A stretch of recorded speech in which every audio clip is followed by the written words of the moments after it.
The sharp clatter of an impact wrench resonated in the garage as Wyatt Olsen cleaned the grease from his hands.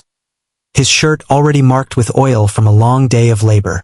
At 24, he was agile with his hands and even more so with his temper, especially when faced with injustice.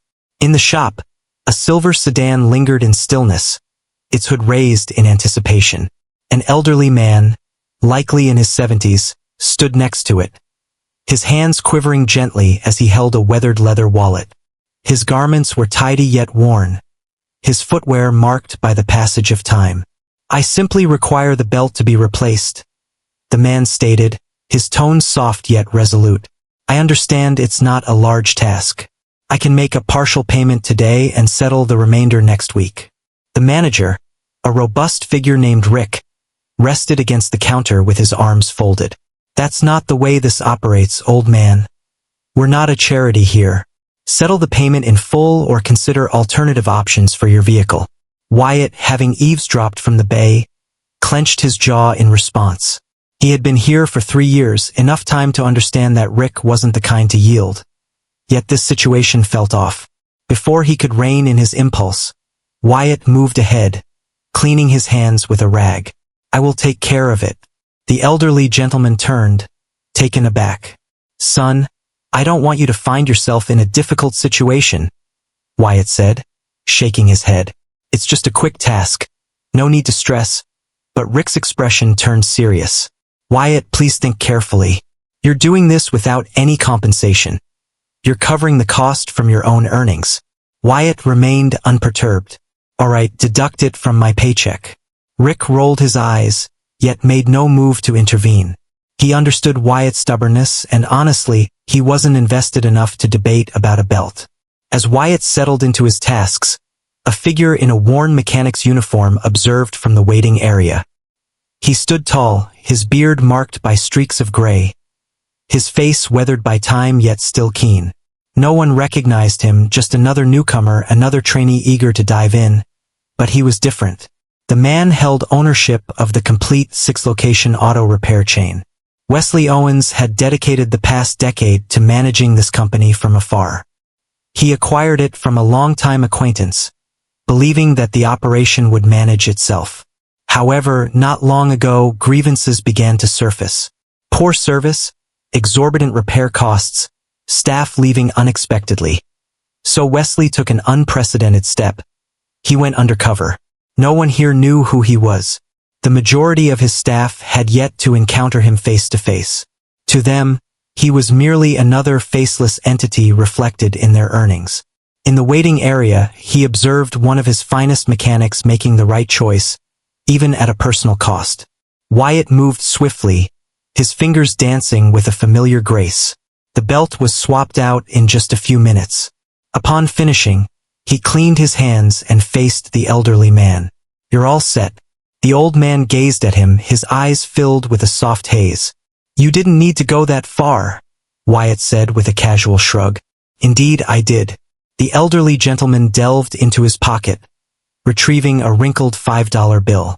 Though it may seem insignificant, Wyatt shook his head, returning the money. "Please ensure you drive safely, okay?" The elderly gentleman paused for a moment, then gave a slight nod of agreement. "Thanks a lot." As he drove away, Wesley reclined in his seat, folding his arms across his chest. He had witnessed more than enough. This transcended a mere single act of kindness. It concerned the type of culture that had been permitted to flourish in his establishments, and he was determined not to overlook it. Wesley remained silent as the day progressed, merging into the surroundings like any other novice. He absorbed the sounds, watched intently, and cataloged every detail unfolding in his surroundings. The manner in which Rick issued commands yet hardly moved, the way the younger mechanics scrambled to meet expectations, the way customers paused before greenlighting repairs. There was an unsettling quality to the atmosphere in this place. As the sun began to dip in the sky, a woman in her mid-30s maneuvered her SUV into the bay.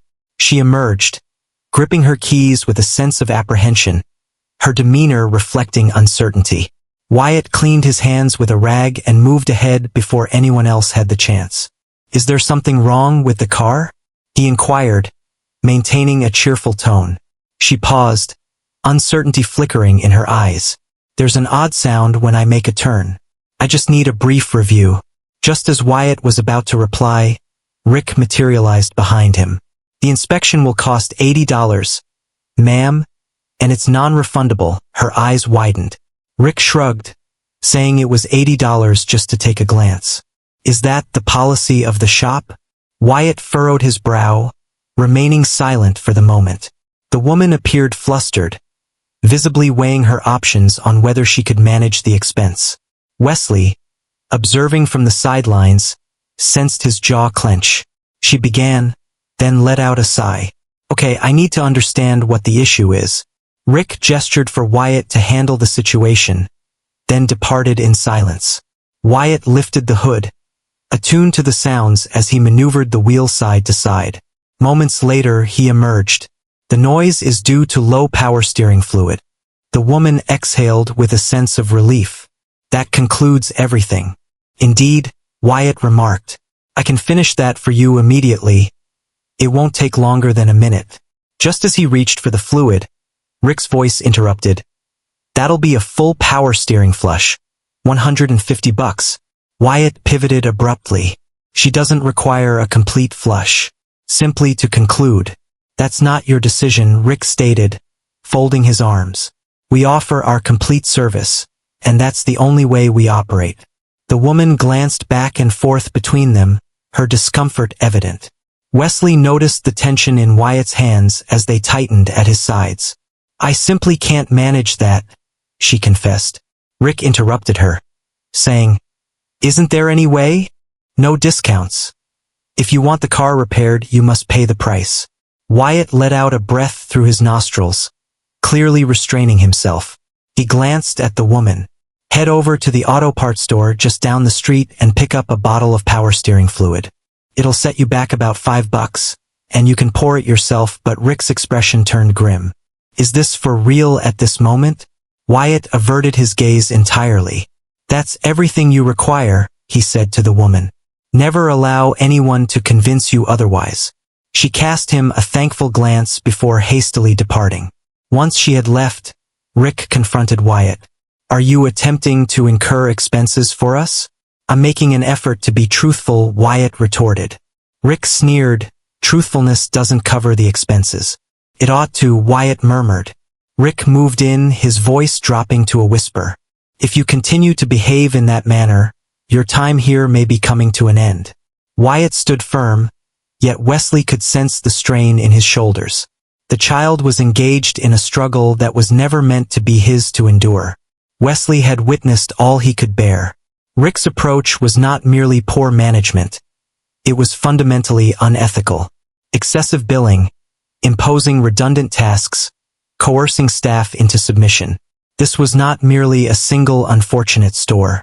If Rick managed things in this manner here, what must the other locations have been like? Wesley was determined to avoid a difficult lesson. He rose to his feet, brushed his hands clean, and made his way toward them. Is something wrong? He inquired nonchalantly, maintaining a steady tone. Rick hardly acknowledged him with a look. No, just guiding the child in the right direction. Wyatt appeared ready to contest, yet restrained himself. Wesley, weary from battling a system that showed no concern, glanced over at Wyatt. Are you consistently this straightforward with your clients? Wyatt paused for a moment, then gave a slight nod. Indeed, Wesley contemplated with a thoughtful nod. Excellent, Rick sneered. Indeed.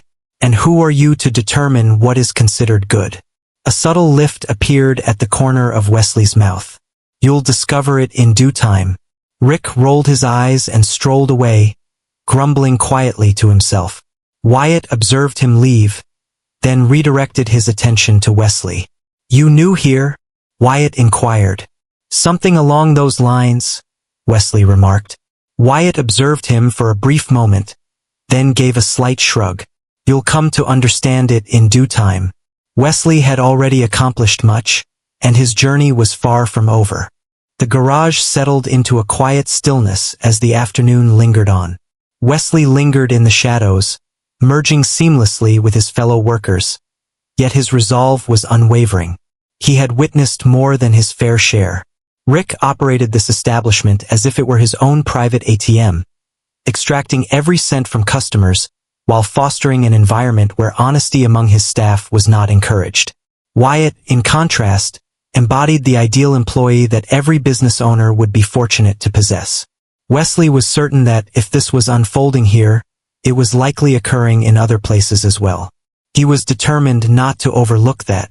The moment arrived more quickly than anticipated. A gentleman clad in a button-down shirt and slacks entered, surveying his surroundings with a keen eye. He carried himself like someone unaccustomed to the confines of mechanic shops, his expression taut with irritation. As always, Rick stepped forward to take charge. "Here's something we can offer you." The man retrieved a crumpled receipt from his pocket and set it down on the counter. "I visited last week for a brake job. Ever since that moment, a grinding noise has been emanating from my car. I took it to a different shop, and they informed me that my rotors had not been replaced, despite what I was charged for." Wesley, positioned by the tool rack, observed intently. Rick hardly glanced at the receipt. "That simply can't be done. We adhere strictly to the rules." The man's jaw clenched. "They revealed the rotors to me. They were not brand new. I spent more than $600 and I'm seeking clarity on what transpired." Rick let out a heavy sigh, shaking his head as though he were managing a particularly troublesome youth. "Listen, I can't speak for what that other shop said, but we take pride in doing things the right way here. Perhaps they were simply seeking your patronage." Wyatt, engaged in the task of tightening a lug nut nearby, paused his efforts. He straightened his back and turned slightly, attentive to the sounds around him. The customer lightly tapped the receipt.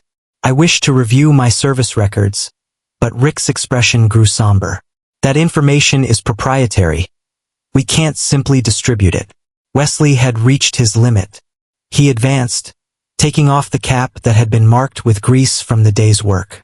For the first time, he allowed himself to embody the owner he truly was. "That's a falsehood," Rick spun around abruptly. "Excuse me," but Wesley turned away from him and directed his attention to the customer instead. "It is your privilege to access your records. If you were billed for new rotors, you ought to have received them." The man glanced back and forth, bewildered. "And who are you?" Wesley locked eyes with him. "I am the owner of this company, Wesley Owens." The garage fell into a hush. Rick blinked, his body tensing with a sudden rigidity. "That lacks humor." Wesley stated firmly, "It's not a joke. I have spent the entire day observing and absorbing everything around me." He faced the customer. "I will ensure that you receive a complete refund, and I will thoroughly investigate the situation regarding your car." The man let out a breath, a hint of his frustration dissipating. "That is everything I desired." Wesley acknowledged with a nod before shifting his attention to Rick. "There's a message waiting to be expressed." As Rick's confidence wavered, he attempted a laugh, but it fell flat. "This is simply a case of miscommunication. Perhaps an error was made by one of the technicians." Wesley cut in sharply. "This isn't an error. It's a recurring theme," he indicated toward Wyatt. "Today I observed a young person make the right choices not once but twice. In the meantime, you've been orchestrating a deceitful scheme, inflating prices for customers and intimidating staff who refuse to comply." Rick's demeanor changed, his typical assurance faltering. "I was simply adhering to the established guidelines of the organization." Wesley's voice remained steady, yet his words pierced through with precision. "I craft company policy.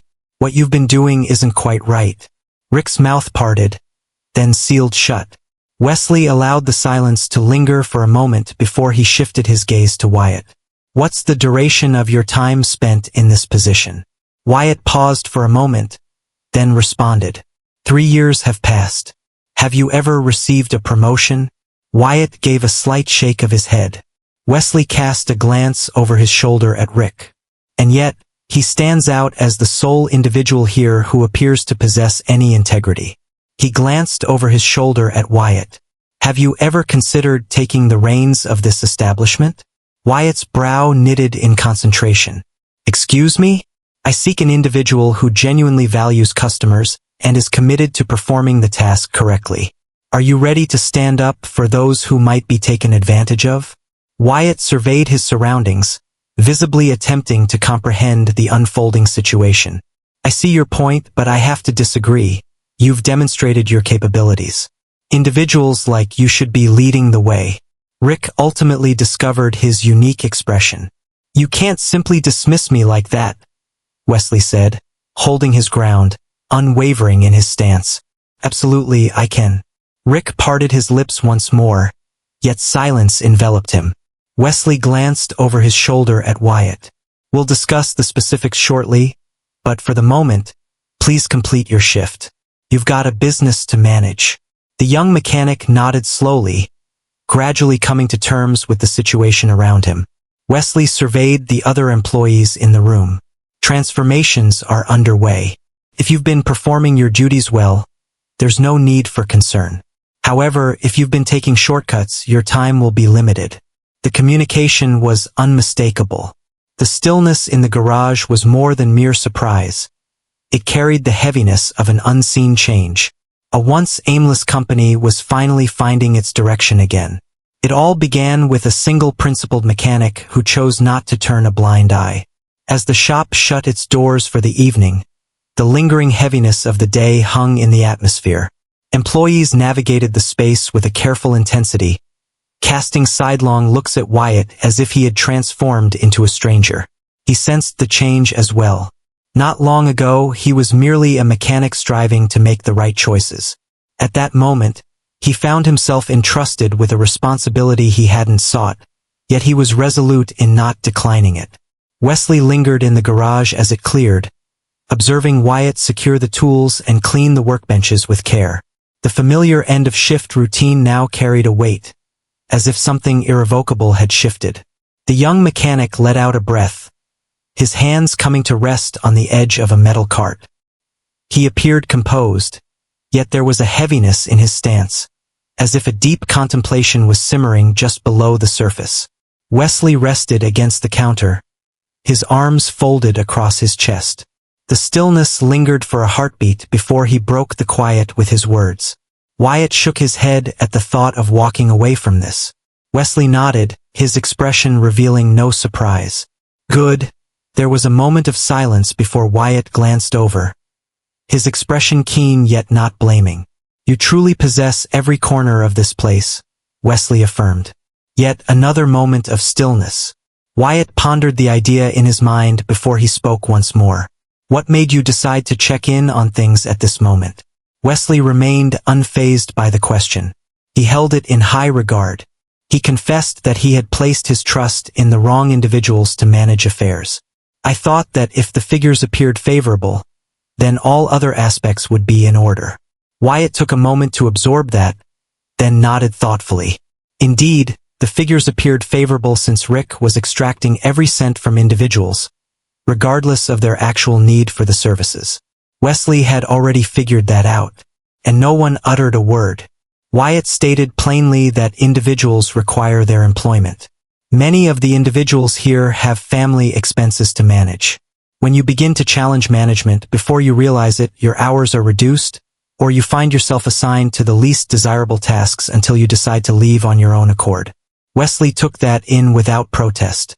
He had devoted his career to making choices from afar, placing his faith in reports rather than the tangible world around him. The space created an opportunity for individuals like Rick to flourish. He realized it was a misstep he would never repeat. Have you ever managed a shop? Wesley inquired. Wyatt gave a slight shake of his head. No, but I understand how things ought to be managed. Wesley pushed away from the counter. That's an initial step. You won't have to face this by yourself. You'll receive the assistance you require, and I'll be present much more frequently than before. Wyatt observed him intently, as if assessing the sincerity of Wesley's intentions. After a brief pause, he appeared to reach a conclusion. Count me in. Wesley reached out with an open hand. Wyatt paused for a brief moment before gripping it firmly, finalizing the transformation that had begun hours earlier.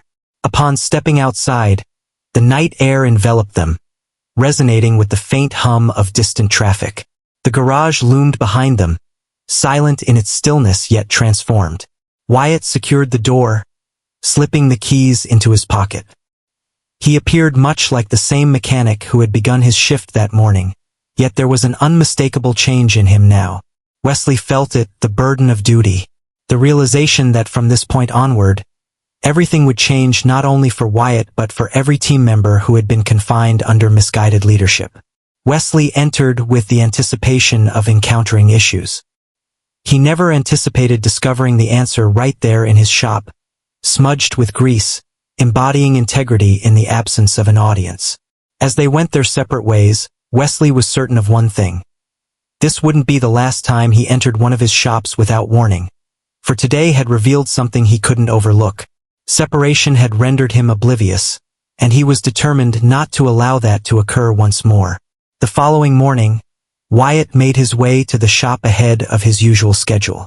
The atmosphere had shifted, as if the very air was imbued with the essence of transformation. He had devoted the majority of the night to contemplating, sifting through every conceivable scenario of the events that had unfolded the previous day. Wesley stood outside, clipboard in hand, ready for action. Wyatt drew near, wrapping his jacket more snugly around himself to fend off the crispness of the early morning air. He was still coming to terms with the realization that the person he had thought was merely another employee was, in fact, the proprietor of the whole enterprise. Wesley lifted his gaze from the clipboard. "Do you get any sleep?" "Not exactly," Wyatt confessed. Wesley nodded as if he grasped the concept. "Naturally. A lot transpired yesterday." Wyatt buried his hands deep into his pockets. "What comes next?" Wesley rapped his fingers against the clipboard. "Now we make things right. I have been analyzing the figures. The manner in which Rick managed this establishment suggested we ought to have received far more complaints than those that actually reached corporate." Wyatt felt no shock. Many individuals simply endure the setback and carry on. People often shy away from the burden of reporting issues when they believe that no real change will come from it. "That's the issue," Wesley remarked. "I'm exploring more than just this shop. I have 5 more just like it, and I'm eager to uncover how far this extends." Wyatt pondered that. "Do you believe the other managers share that perspective?" "I'm not sure yet," Wesley confessed, "but I have no intention of discovering it the difficult way." Wyatt nodded, grasping the significance of Wesley's words. A single ineffective manager posed a significant challenge. A system that enabled poor management to flourish was a different matter altogether. Wesley turned the clipboard and passed it to Wyatt. "Have a glance at this." Wyatt examined the page intently. A detailed analysis of the shop's latest service orders was presented, juxtaposed with the parts inventory and the actual usage of those parts. With merely a fleeting look, he discerned the inconsistencies. He exhaled gently, releasing the tension that had built up inside him. They were billing individuals for services that were never completed. Wesley's face remained impassive, yet his hold on the clipboard grew more intense. "It appears so." Wyatt returned the clipboard. "What are our next steps?" "We begin by ensuring it's done correctly," Wesley stated. "I am gathering documentation for all dubious service orders from the past 6 months. If individuals have been charged for services not rendered, they will receive a refund." Wyatt let out a sharp breath. "That's going to be quite expensive." "It's the price of integrity," Wesley remarked. "I'd prefer to face the consequences now than allow this place to continue operating like a fraud." Wyatt held that in high regard. He had encountered numerous supervisors who were solely focused on profit margins. Witnessing an individual genuinely take responsibility for the harm caused and actively work towards remedying it. He had not anticipated that at all. The initial mechanics began to arrive, casting inquisitive looks in their direction. The word of Rick's dismissal traveled quickly, and anticipation hung in the air as everyone wondered what would unfold next. Wesley was efficient with his time. Once the entire team had arrived, he gathered them all together. He was concise and direct. Rick had vanished. Changes were on the horizon. Now is the moment for anyone who has felt the weight of dishonesty to reveal the truth. No consequences for speaking out, only for persistently attempting to engage in the same activity. The majority of the mechanics appeared to breathe a sigh of relief. A handful appeared anxious, yet no one contested. As the meeting concluded, Wyatt found himself once more beside Wesley. "Do you really think they'll say anything?" Wyatt inquired. "Some will," Wesley remarked. "The remainder will observe and determine if we are sincere." Wyatt cast a quick look at the clipboard that Wesley held. "And do we?" Wesley locked eyes with him. "Indeed we do," Wyatt acknowledged, easing his shoulders as if preparing to bear the burden of it. "Very well," he remarked, "let's begin our task."